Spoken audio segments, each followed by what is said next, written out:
सुरू झाल्या. कोकणात अवकाळी पावसानं यंदा धान शेती केली. बदलत्या वातावरणात इतर पिकांनाही फटका बसतो. अशा परिस्थितीत जंगलासाठी नवे पर्याय शोधणं गरजेचं आहे.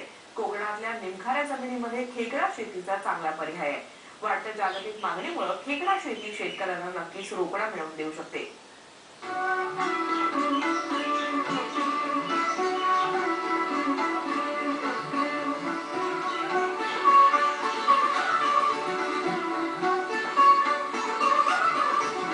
कोकणात खाडीचं मोठं क्षेत्र आहे.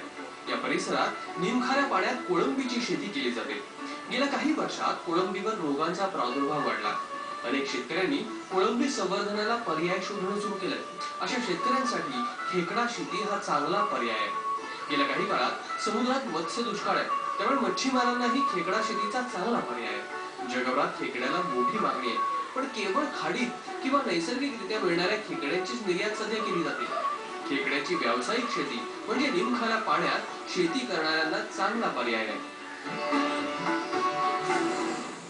प्रामुख्याने निमखाऱ्या पाण्यातले जे खेकडे आहेत, ज्याला आम्ही निळा खेकडा, हिरवा खेकडा म्हणतो, तर असे जे खेकडे आहेत त्यांना आज परदेशात फार मोठी मागणी आहे.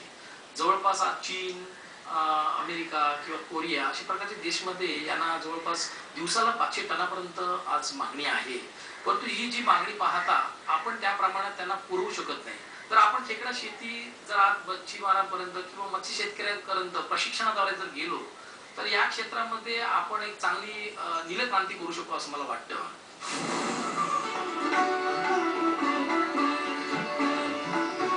खेकड्याची शेती फार कठीण नाही. जे शेतकरी मत्स्यशेती करू शकतात त्यांना ती सहजासहजी करता येईल. मत्स्यशेतीच्या तलावात थोडेफार बदल करून खेकडा संवर्धन करता येतं.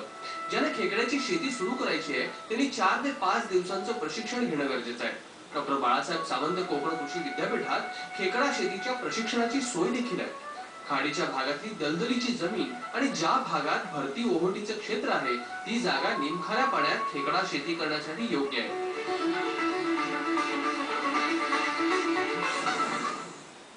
खेकडा शेती ही महाराष्ट्रासाठी आणि देशासाठी ही तशी नवीच आहे, परंतु देश विदेशात वाढती खेकड्याची मागणी आणि या खेकड्यांना मिळणारा भाव, त्यामुळे येत्या काळात खार जमीन पट्ट्यातील शेतकऱ्यांसाठी खेकडा शेतीचा योग्य पर्याय होऊ शकतो. 2 प्रकारे खेकडा शेती करता येते. एक म्हणजे पुष्टीकरण पद्धत आणि दुसरं म्हणजे संवर्धन. पुष्टीकरण पद्धत म्हणजे नरम खेकडे कडक केले जातात, म्हणजे खेकड्यांमध्ये मांसाचं प्रमाण वाढवलं जातं. नरम खेकड्याला प्रति किलो 100 रुपये दर मिळतो. हाच खेकडा कडक केला तर त्याला 400 ते 500 रुपये किलो दर मिळतो. हौद, पिंजरा किंवा तलावात खेकड्याचं पुष्टीकरण करता येते. दुसरी पद्धत आहे खेकडा संवर्धनाची. 6 ते 8 महिन्यात खेकडा विक्रीसाठी तयार केला जातो. खेकड्याचं बीज थेट तलावात सोडून खेकडा शेती करता येते किंवा छोटे बीज 100 ग्रॅमचे होईपर्यंत त्याला छोट्या कप्प्यात ठेवता येते. हे कप्पे तलावातच तयार केले जातात. 2 महिन्यात या खेकड्याचं वजन 100 ग्रॅम पर्यंत पोहोचतं. त्यानंतर त्याला तलावात सोडून त्याचं संवर्धन केलं जातं. 100 ग्रॅमचा खेकडा विक्री योग्य म्हणजेच 500 ग्रॅमचा होण्यासाठी 3 ते 4 महिन्याचा कालावधी लागतो. खेकडा हा कवचधारी प्राणी आहे, त्यामुळे खेकड्यावर कुठल्याही रोगांचा फारसा प्रादुर्भाव होत नाही. खेकडा हा मांसाहारी प्राणी आहे. त्याच्या आहारात 40 ते 45% प्रथिनांची गरज असते. खेकड्यांना स्वस्त आणि प्रथिनयुक्त खाद्य कसं देता येईल ते पाहूयात. कमी दरातलं जर आपण हे मांसाहारी माशाची डोकी म्हणा, कोळंबीची डोकी म्हणा, ह्यांचा जर वापर जर खेकड्यांचा खाद्य म्हणून केला तर खेकड्याला 2 प्रकारे फायदा होतो. एक तर प्रथिनही मिळतात आता, आणि त्याच्यापासून कोळंबीचे जर कवच असलेली डोकी जर आपण टाकली तर त्याच्यामध्ये कॅल्शियमचं प्रमाण असतं. म्हणजे खेकड्याला वाढीसाठी कॅल्शियम हे फार आवश्यक असतं, कारण खेकड्याची वाढ ही कात टाकण्याने होते. त्याच्यामुळे कॅल्शियमची जर रिक्वायरमेंट त्याला वेळेवर पूर्ण झाली तर ती कात टाकण्याची प्रक्रिया जलद होते आणि त्यातून खेकड्याची वाढ चांगली होते. म्हणून अशा प्रकारचं खाद्य जर आपण खेकड्याला दिलं तर त्याने आपल्याला खेकड्यासाठी प्रथिनांचा पुरवठा होतो, कॅल्शियमचाही पुरवठा होतो आणि त्याच्याबरोबर त्यांची वाढ ही चांगली होते.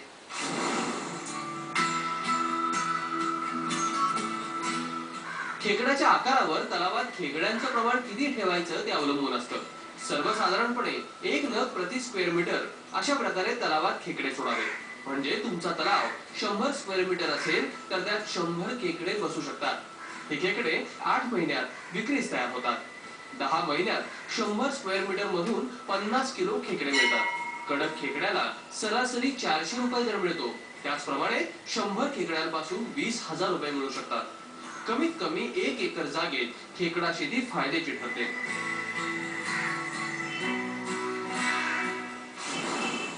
हेक्टरी 30 ते 40,000 रुपये फक्त आपल्याला कुंपणाला खर्च येतो. त्याच्यामुळे अर्थशास्त्र ऑटोमॅटिक कमी होतं. जर आपण पिल्ल निसर्गातली घेतली तर आपल्याला 3 रुपयाला पिल्ल मिळतात. खाद्य 2 रुपये किलोनी मिळतं. अशा प्रकारे एक खेकडा आपल्याला विक्री योग्य करायचा झाला तर आपल्याला एक 5 रुपये खर्च येतो. आणि तोच खेकडा ज्यावेळी आपण विकायला जातो त्यावेळी एका किलो मागे 100 ते 200 रुपये किलो आणि जर तो 500 ग्रामचा वरचा असेल तर 300 रुपये किलो असा आपल्याला बाजारपेठेत भाव मिळतो.